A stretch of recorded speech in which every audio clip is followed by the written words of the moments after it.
What's the next big thing from Google? We'll see some of that, of its new toys, at the Google Annual Developers Conference next week. We're joined by CNET senior editor Jeff Bakalar. Jeff, when Apple held its own conference, the Apple Watch, of course, was a star. Yeah.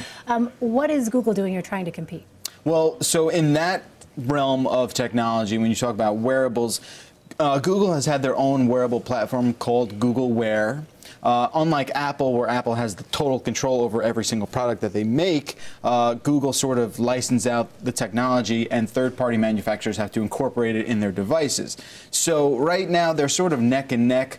The temperature on the Apple Watch is lukewarm, I'd say. How are sales? I mean, I don't know exactly how sales are. Obviously, it's hard to get your hands on one, whether or not we don't know if that's because of Could they be holding it back? We kind of don't know right now. Everyone I know who has an Apple Watch is sort of like meh, MEH definitively. Right. So you know, Google is definitely in a position to sort of up the ante a little bit with their wearable technology. Google I/O is where they'll announce what's coming down the line for Google Wear. So. Is there an Android update in the works? There is, and what's really cool is they're sort of playing catch up to what iOS did with fingerprint scanning technology. There's going to be that sort of technology in the next version of Android. That's what the rumors are saying. All signs point to yes for that.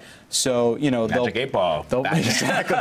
So what they'll do is they'll say, hey, this is now available, but it's on every third-party manufacturer to incorporate that hardware in the next handset that they produce that runs Android. Let's talk about virtual reality. How serious is Google about developing its own device? So I don't know, because you can kind of, you know, gauge their level of seriousness by the last version of their VR sort of device that they put together. It was called Google Cardboard. There it is. And it was literally like a pizza box that you just sort of had to fold up and strap on your face. So that's how serious they're taking VR. So not at all. Well, I mean, it worked, though. You know, this was kind of ridiculous. They gave this to everyone who attended Google I/O last year, and you had all these people sort of like flopping around with a box and and it works because it basically takes your phone and turns your phone into a VR device. Oh, I see. So, you know, the next iteration, maybe it will be plastic. I don't know, but it's who knows. And not as clunky and not as ugly. But it's, you know, they're kind of taking it, I think, the way most,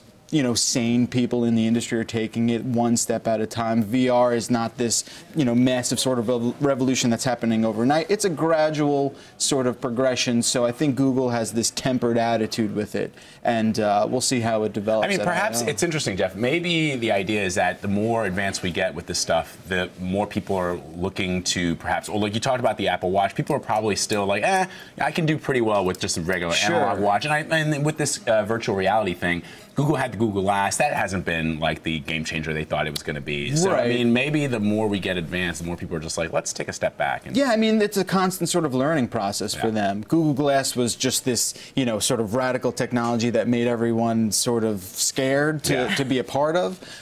So we'll have to see. I think their pacing is right on par with VR. Taking it slowly, sort of seeing where the market settles, and then kind of making their move. You know, they're definitely putting plenty of R&D in VR. Whether or not they're showing their hand next week remains to be seen. All right, Jeff Bakalar, thanks, man. Of course.